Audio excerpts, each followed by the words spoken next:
Бързам да включим нашата колежка от сайта 1BG, да чуем акцентите за деня днес, защото имаме много интересна тема. Лили, здравей!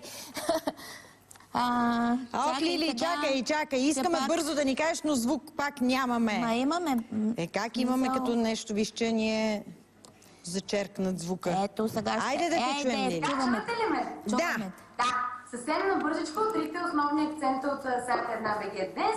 Първо, Джуд Лоу на 42 години стана баща за пети път.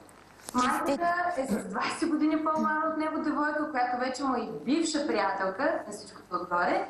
Но както и да е, той поне се е доказал към момента, че е добър баща, особено в отношенията с бавачките на децата си. От Джуд Лоу минаваме към Кайли Миног, която споделя как поддържа фигурата си и как отслабва.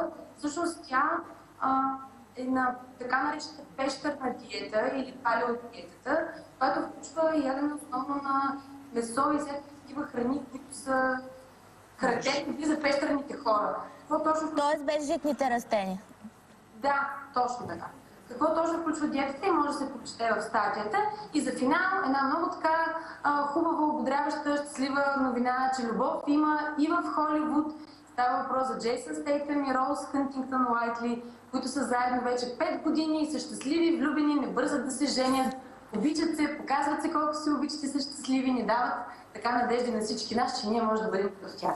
Вярвам, че е така. Любов има, ние го виждаме. Вчера го видяхме, защото наживо в студиото ни имаше предложение за брак. Лили, много хубаво, много романтично.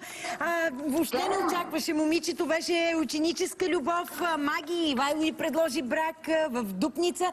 Днес екипа ни пътува. Благодаря на теб. Пътува вече е в Пловдив всъщност. И сега ще видим Минчето и дали всичко е наред там, защото предстои точно това. Едно предложение наживо пред очите на зрителите ни, без да знае бъдещата булка. Лили, цао! Инче, кажи, всичко по план ли върви, мила моя? Здравей, Гала! Само първо да ти кажа, че до сега си ме пращала къде ли не, но ми е изключително приятно да те поздравя от моя роден град Пловдив, където нашата световническа мисия продължава и днес. Аз се намирам пред жилището на кандидат младоженика. Само след няколко минутки ще ви го представя. А в непосредствена близост до нас е млекарница, където и работи бъдещата булка. Тя в момента е на работа и не подозира абсолютно нищичко. Всичко за сега върви по план. Надявам се да е така до края успешно и отново, както и вчера, да станем свидетели на един от най-вълнуващите мигове на една влюбена двойка. Сигурен съм, че ще е така и както вчера си имаме и популярни хора в студиото. Оставам те за мъничко. След малко ще ни запознаеш с смелия годеник. Аз идвам тук при моите гости. Добре ни дошли актрисата Ирен Кривошиева, шоумена продуцент Иво Танев и Станислав Дочев, главен редактор на списание Hello България. Заедно с тях правим това прекрасно нещо, защото те направиха много хубав конкурс за най-смелия годеник и тези трима мъже, които виждаме вчера, днес и утре ще видим един. Да, са избрани точно от този конкурс. Много се радвам, че... Гледахте ли вчера? Видяхте ли как се развълнува истински момичето? Аз не можах. Сега се надявам днес да видиш нещо много вълнуващо. Надявам се да се случи така, не знам, но вчера гледа ли Иренка? Успя ли? Тя се разплака, тя не знаеше, ние правим едни чудеса, едни скрити камери. Ние се развълнувахме вчера. След обяд. Той ми разкаже, че денят е бил невероятен празник за тях двамата. Тях са ги гледали много хора, започнали са да им се обажат. Изключително развълнуван беше все още към 4 часа след обяд, точно както беше сутринта, така беше и след обяд. Тоест, това нещо не е било просто на момент предложение или нещо такова. Празникът Това на нея трепереха ръцете, той беше сложил в шоколадово яйце пръстена вътре. Тя се разплака, развълнува. Много беше хубаво, разбирате. Хората реагират по различен начин. Значи има хора, които си бастуни, които гледат като изтресени. Въпреки че им харесва това, което се случва, аз съм гледал всякакви реакции. За теб знам, ще кажеш после, обаче това все пак пред камера може пък и да се спече човек и да не знае как да реагира. Да, случая, който имам също, един случай такъв. Ще ми кажеш сега, обаче, ако искате да ви запозная с днешната двойка, айде да ги видим и след това се надявам да се радваме на емоциите им.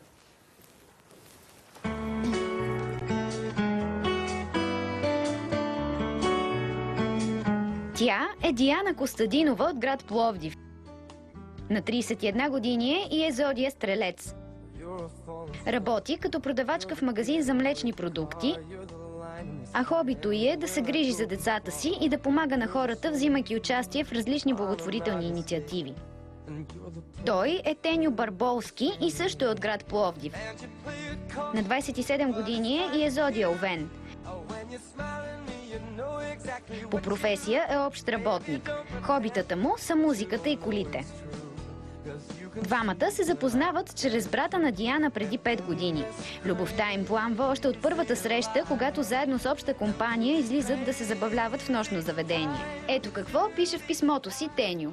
Пуснаха уникалната песен на Нотис Факианакис «Сома му». Тя ме покани да танцуваме. И не щеш ли тази песен беше като вечност? Беше просто танц, държиш някой в обятията си заради момента, музиката, но заедно споделяте и едно вълшебно изживяване.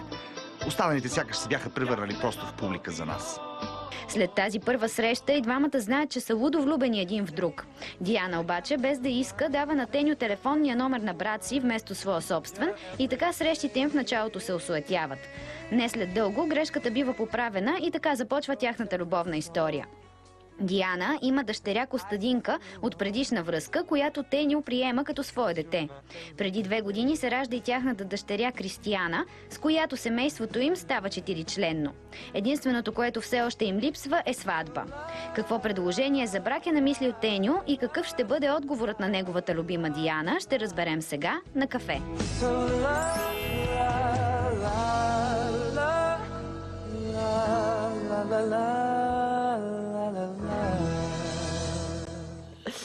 Сладури казваш, вярно са сладури? Хора, какво ти кажа? Добрички хора. Гледай, той ме добринката им се чете в очите. Такива. Айде да видим, Инчето вече трябва да се качи в апартамента при Теньо. Само него ще видим преди ще разберем всъщност къде е булката, какво се случва.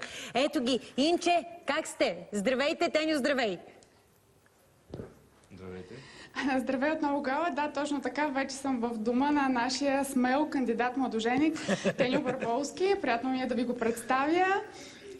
Теньо, по-скоро си повече развълнуван или притеснен от всичко, което предстои да се случи?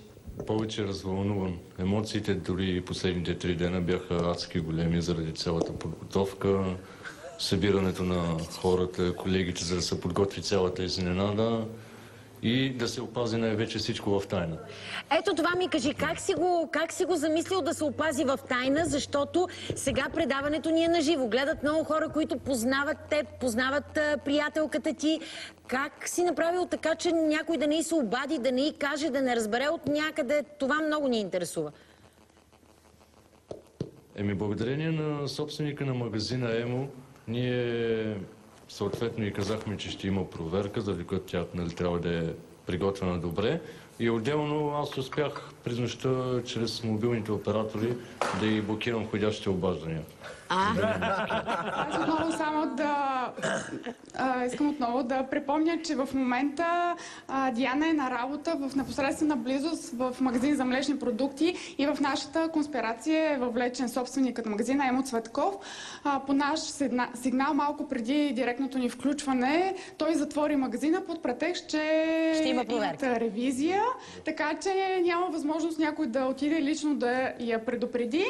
И също така от през нощта са спрени входящите обаждания и тя не подозира изобщо, че са спрени. Нали може да диша спокойно, момичета?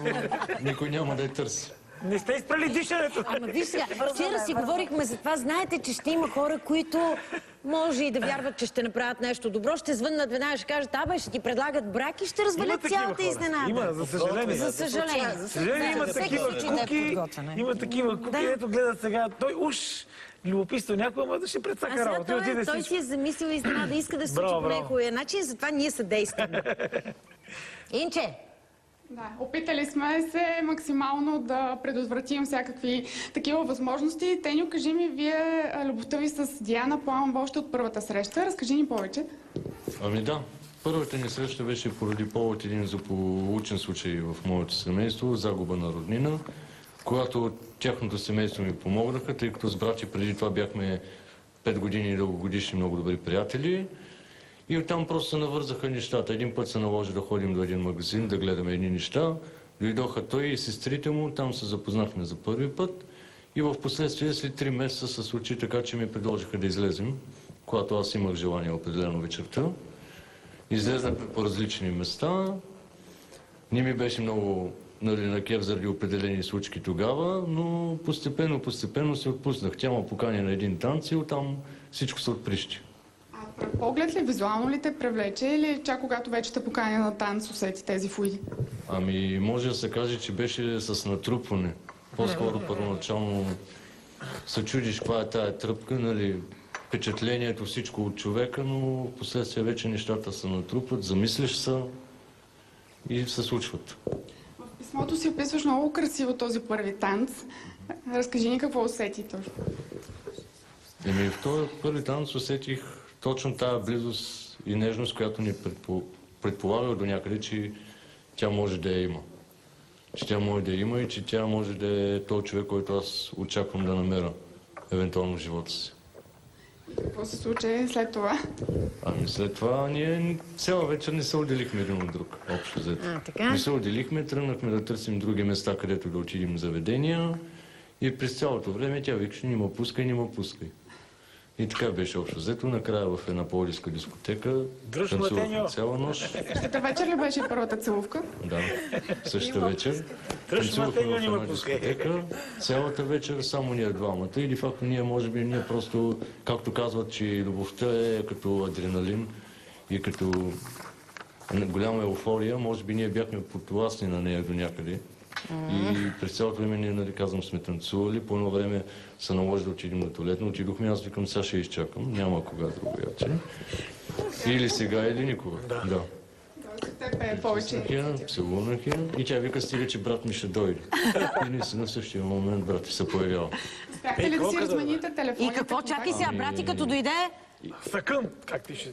Ами той нищо, тя ми каза, имаше около 20-30 секунди и ние гледаме през това време, той се появява наистина. И викам, дай сега се държим нормално, и ние се държим нормално. А защо не трябваше да разбира, брати? Какво лошо има? Нали, приятели път, така за хората страдат от такива неща. И аз съм имал сестра и знам какво е. Добре. Тя дадена вече, бе. Де факто. И един момент ти си ми най-добрия приятел, чакай малко, ти нещо с сестра ми се Разбрахте. Какво лошо има сега? Нимай какво ще направиш и така нататък. Което не е желателното. Разбрахте те. И общо взето така. Тя ми даде с телефона. В магазина, телевизор да няма в магазина сега там да... Не. Добре. Не. Няма. А как си писала SMS? Така се залисва покрай ревизията, която предстои, така че най-малко... Я тук Станислав се сеща нещо, което си писал в писмото си. Писал се SMS на брати. Като си мислил, че пишеш на нея. Да, значи аз последствие разбрах, че тя нарочно ми е дала неговия телефон. Аз си писах 2-3 SMS, нали, че искам ли да дадем така нататък. Никакъв отговор. А ти пишеш за приятеля си. Едва в последния... А той не иска да излезе. Да, на приятеля си се напиша на нея. Тя ще ви събере двамата. Това беше най-смешно. Моля? И? Какво стана? И последствие, значи, като реших да пиша последния SMS, който се осъзнах, че изведнъж като тръгвам да го изпращам или като... Не, даже звънях, не беше SMS, звънях, пробвах да извънна и тръгвам да звънна, изведнъж гледам, излиза номера на брати. Викам, какво става? И гледам. Викам, дай да ги сравня номерата. И се усетих, че са много голям гаф. И тогава нямаше какво да направя. Нямаше как да кажа на брати: бе, чакай малко, ела тук, докарай и сестра ти, елате да се видим. Викам, ще си чакам да видим. Търпелив бях, викам, те се ще дойдат рано или късно. И дойдоха. Дойдоха, случи се така, че пак брати за малко излезна на някъде, за няколко минути. И викам, така и така, ти знаеш ли, че ми даде друг номер? Вика, знам. Викам, да ми дава твоя. Вика, хубаво. Даде ми го, писах и после, така и така. Ако искаш да говорим за това, което стана, заповядай, когато решиш. Да говорим. Аз ще чакам колко трябва. Не. Половин-един час, след като се тръгнаха горе-долу. Добре. И после дойде, седнахме, почнахме да говорим и така се случиха нещата. Добре, аз от писмото ти знам, че в началото вие не сте искали вашите чувства да се знаят от близките и де факто само нейната дъщеричка е знаела, която е по-голямата дъщеричка, е знаела за вашите отношения. Защо сте ги пазили в тайна? Аз не се притеснявах да ги кажа, нито от баща и нито от майка и. По-скоро тя се притесняваше, защото знае по принцип въпреки че са много добри хора, колко могат да бъдат и строги. И още повече тя, като си е изплатила по принцип 2 пъти, много да внимава с това, с кой се хваща в последствие и с кой смята да гради бъдеще. Но обаче аз съм с такъв луда глава, не ми показва, като съм сигурен, нямам проблеми. И поради тази причина фейсбуци, писма, скайп, ужасно клиент беше. Дори тя ми е разправила като нещо, като си пишем малката, голямата, стои на вратата тогава, защото тя беше още малка тогава, първи клас се завърши. Стои на вратата, бързо, че дядо идва и веднага да се бърза да се затварят работите и така. Тя ми прикрива. Да. И да се пуска някаква игра, примерно, да се играе към момента. Казваме много смешна история, как си оставил шоколади за изненада. Да. Тогава живееха на 12-ти етаж. Асансьорът им беше с чип карта. Аз нямам чип карта. Пеша? Какво ще правя? Ще нища, хора догоре до 12-ти етаж и тръгвам нагоре, 12 са през нощта. Ние сме си говорили преди това така и така, искам шоколад, не знам си какво. Викам, хубаво, добре, ще ти докарам, а как? Ти си на работа на другия край. Ами хубаво, ще ти докарам. С колегите ме закараха, оставиха му. Полека, качих се догоре. Оставих и го, писах я, ама тя явно е заспала след това, като съм ми писал, защото може то беше около половин час разликата, когато случиха нещата, може да я заспала, защото имаше известно закипване. Само да кажем, че иначе трябва да видим реклама. След това вече ще сте готови да тръгнете с Теньо. Той ще е окабелен и ще ни кажете каква точно изненада, как е замислил да предложи брак. Но сега трябва да видим реклама. След това пък вие ще ми кажете какво мислите тук за историята.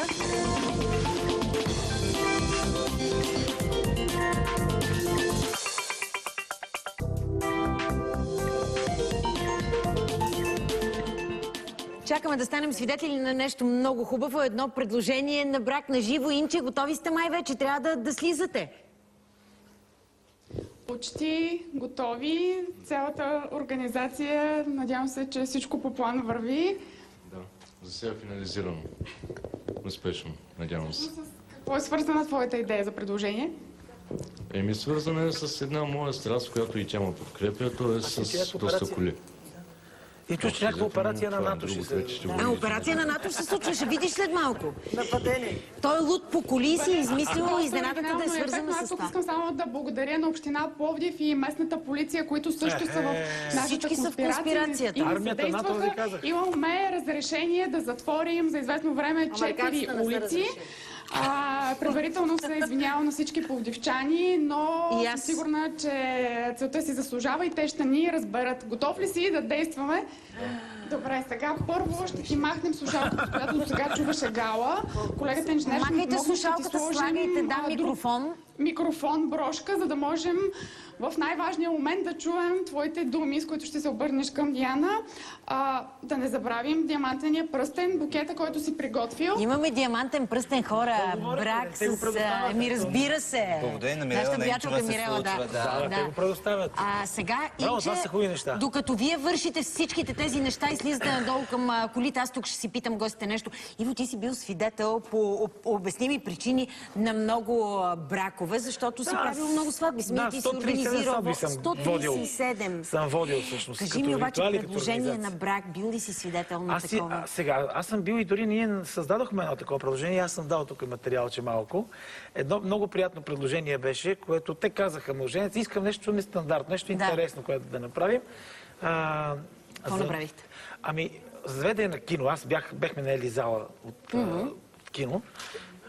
Кинозала бехме наели. Заведе на кино, вътре си имаше хора в киното, както си има през денят беше, така рехавичко. Ние вътре също нямаше случайни хора.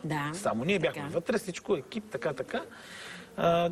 Трудно бяхме сложили камери, тогава нямаше възможност така да подготвим всичко, но има и записи, фото.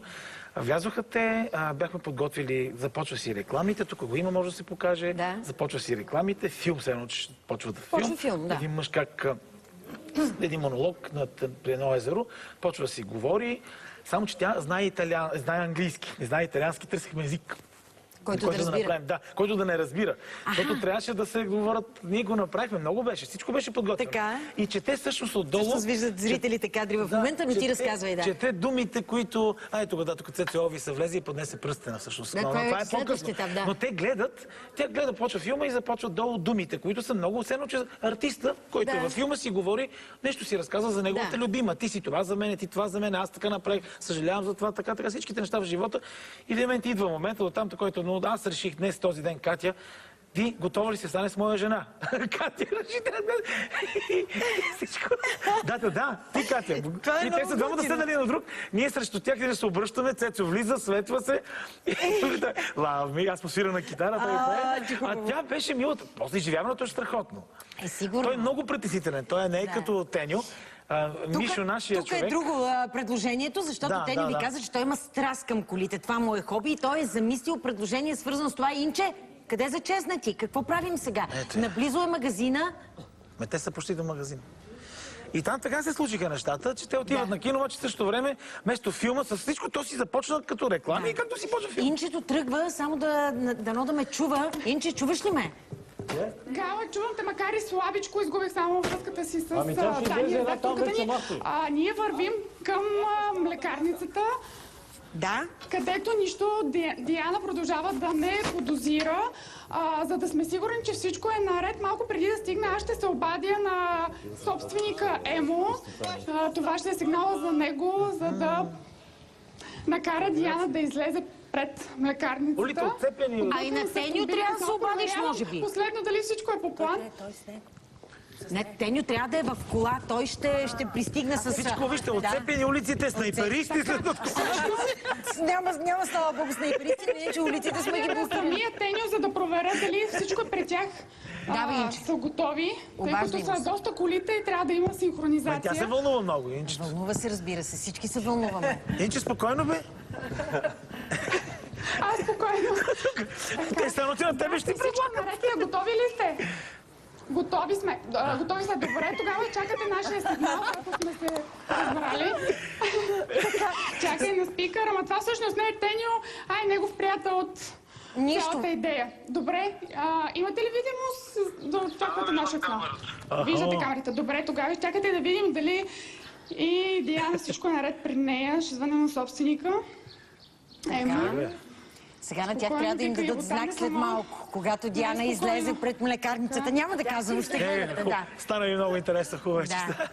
Напрежението е страхотно. Това трябва да е шефа. Виж, Ина, и тя се притеснява. Няма да се притеснява. Емо, здравей, удобно ли е? Да. И не само всичко наред ли е, нашия план за сега е задействан, твой ред е. Трябва да накараш Диана да излезе веднага. Представяш сега, продадахме всичките БМВ. Добре, очакваме. Излиза да не се окаже, ще седи и ще се върти като обратно ден, 2-3 минути и ще се прибере. Инче, готови ли сме за знак? Абе, излиза навън. Рени трябва да даде знак на колите, готови ли? Да заключи за нея вратата отвътре той. Да не влезе пак.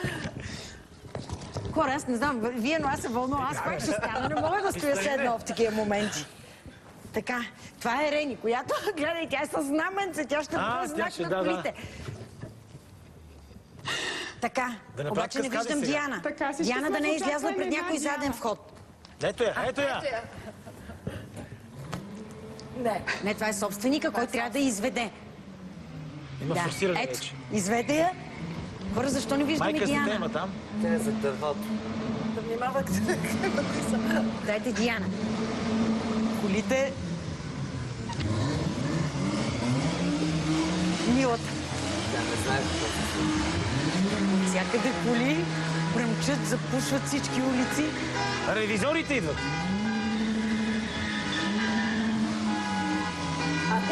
Тя не знае какво се случва въобще. Какви са тези коли, защо изведоха я нея. Някакви хора снимат, това са очевидно такива, които са ни гледали. Дръпнете ги да не й каже някой. Да не тръгне да влиза. Инче, какво става? Тя също пита какво става и аз питам какво става, колеги. Сеща нещо. Ние си снимаме филм. Филм снимат. Инчето обяснява, че снимаме филм. Чудесно. Само да не се върна обратно в магазина. Не, и стана интересно, няма да се върне. Той стана интересно, обаче къде ни е годеника? Смел ли е, не е ли смел? Инче, Той да се ни отказва. кажат нещо. Инче, дръпни от тези момичета или... Гала, изобщо не ви чувам, обаче не разбирам и къде е Тенио. Никой не разбира Той къде се е. отказва от тебе. Бяга от пръстена.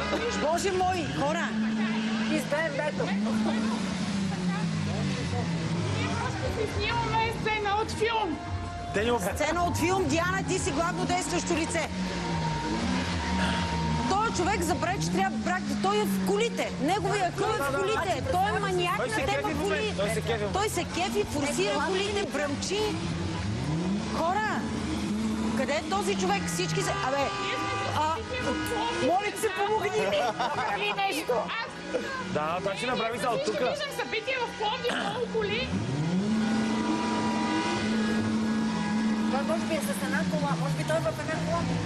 Дали всъщност не се колебае? Ина да му звънва веднага и да му каже: идвай! Ина! Сега чакай са отишки сте нещата. Той в зелената кола излиза. Не, заключете вратата. Тя решава да си отива. Ма тя Ма не права правилно е. решава си какво се Влез си случва. вътре и това е. Дай си млекото си. Не искам да се дам допълнително обрежение, обаче му е изключен телефона. Виж го това, мамане. Това е на мама момичето. Това е дъщеря им, която се появи преди баща си. Преди пръстен, преди баща. Боже, да не е припаднал, бе, Станислав, да не му е станало нещо от притеснение. Може до туалет да отишъл. Само да ви кажа, между другото нещо ще издам. Само преди няколко дни, Да кажем кажи. Седмица. Те имаха проблеми и се бяха разделили и той ми се беше Той се беше отказал. че се отказва. След което ми се обади, че всичко е наред. Гало, опитвам се да И се нейните свържа родители с са ги Тенио, но осъзнали. телефона му е изключен. Инче, това ще е най-безумното предложение на брак. Този човек, ако въобще го имаме... Да. Да не би да го направим само Той заради къде е? бетата. Заради колите. Не знам всички... Ай, идва. Ох, Боже! Идва! Ето го е, бастун. Той е ходил за цветя, човека, бе! Той ходил за цвета човек. Шегувам се, обаче... Тихо! Тате.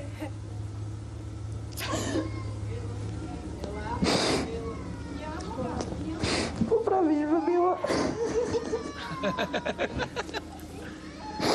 Знаеш колко те обичам? Знам. И аз много Нали те знаеш обичам. колко много сме преживели с тебе? Знам. Че де-факто ние сме преминали до сега, може би през всичко, дето се е казало по принцип, като се взимат мъж и жена. Всичко, дето се е казало в здраве и болест, богатство и бедност, пред всякакви трудности. И винаги сме можели да бъдем заедно единни. Карали сме се. Имали сме щастливи моменти, проявявали сме се иначите, обаче винаги сме били заедно. Заедно срещу света.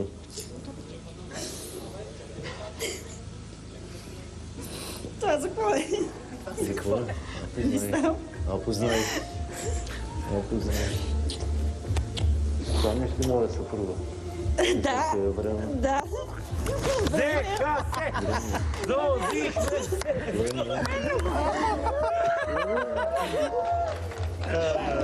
О, милите!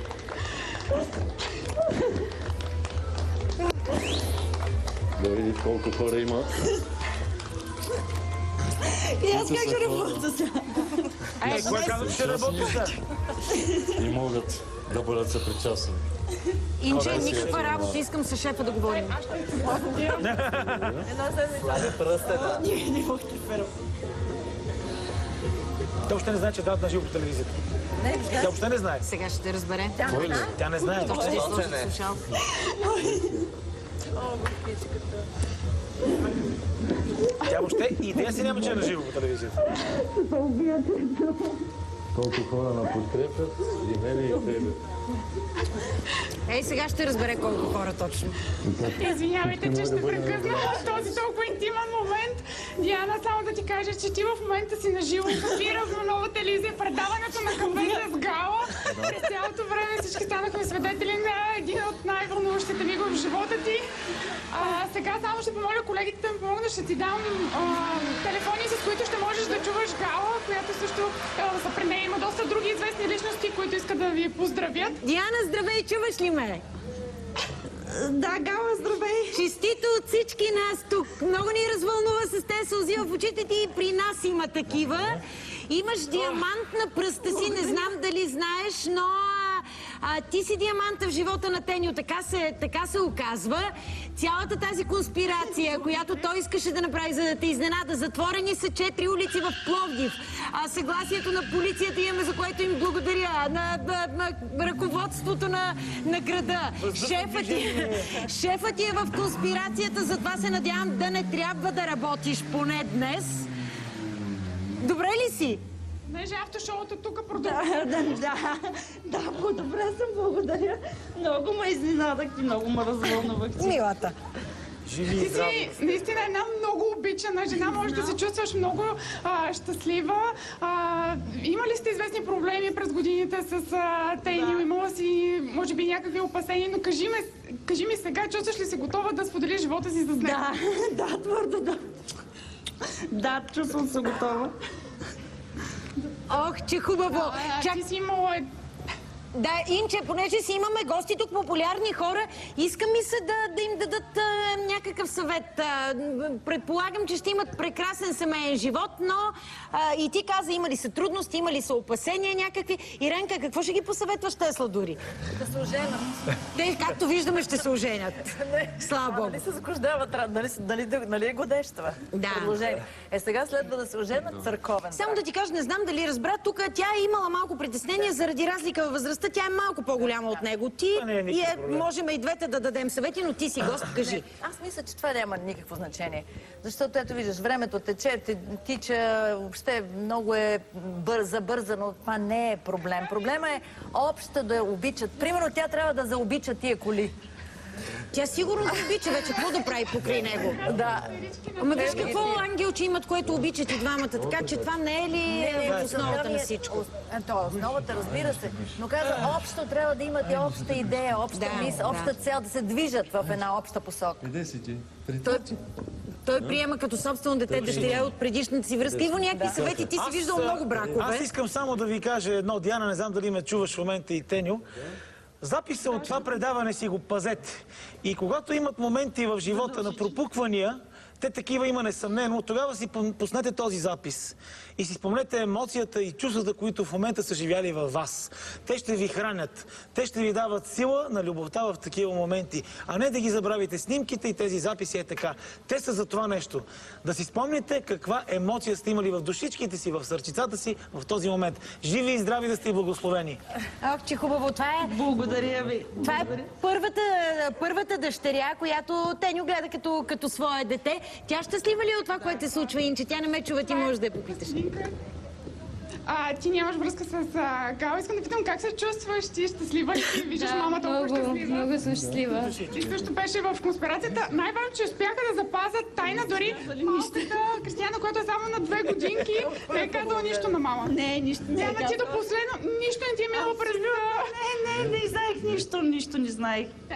Значи в конспирация са били и шефовите явно и всички, за което благодаря, не са се издали. Благодаря на всички, които ни съдействаха. Цялата ни цел беше да те изненадаме, защото ти заслужаваш много да видиш колко много си обичана. Кажи ми, за каква сватба мечтаеш?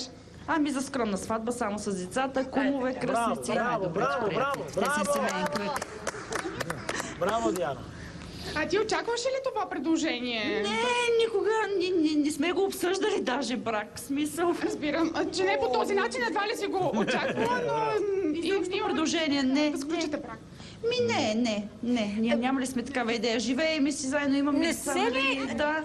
Диана, не се ли усъмни, бе, че нещо се случва, че нямаш входящи обаждания, че шефът ти те затваря нещо, някаква ревизия или каквото там е измислил. Нещо не ти ли стана съмнително? Да, чувам за ревизията, всъщност, така изведнъж, нали, ама изобщо не съм си помислила за нещо такова, нали. В смисъл, чакахме тук някакви проверки, стресираха. Ето го ревизора до тебе сега. Теньо ревизора ще го викат. Да не се притеснявам, да. Теньо ревизора. Но Нищо, определено смисъл, нищо по никакъв начин не са ми намекнали, че нещо може да се случи. Преди малко получих едно телефонно обаждане, аз се спрях звука, нали, заради ревизията на телефона и затворих, може би. Затова са ми Много извъняли е хубаво това, не което знам. казваш. Значи сме си свършили добре работата. Хайде, приятна и успешна ревизия сега. Мога да повярвам от една маса какво нещо се случва. Чакай, ще ми кажеш след рекламата кой в какво не може да повярва. Целуваме ви всички в студиото. Благодаря, Хубава успешна ревизия, хайде.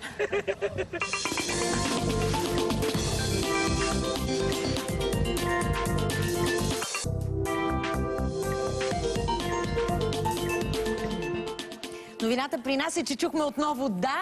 Надяваме се и утре, когато ще е третото ни предложение за брак да се случи. Сега обаче новините при Невена да разберем какви са. Невена, здравей!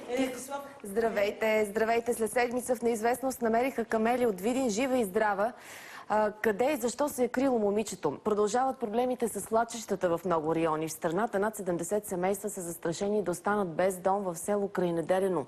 Ще говорим и за един експеримент на Нова, за това как се влиза в гилдията на ясновидците. Започваме в 12. Ще гледаме. Кажи ми, ти имаш много вече изострени сетива за това, защото много сватби си правил. Като ги гледаш, тези двамата сладури, ще просъществува ли брака им според теб? Много добри хора са и видях така, имаше една добра енергия между тях. Аз смятам, че всичко между тях ще бъде. И аз си мисля, че тук в основата е любов, не е нещо друго, не е интерес, не е...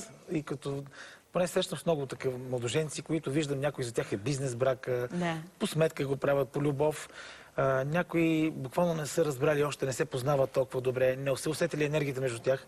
Но тук мисля, че хората са много свестни. Дай Боже, стискаме им палци и им желаем от сърце успех. Дай Боже, утре третото ни предложение за брак. Няма да казваме къде, за да не се усети бъдещата булка.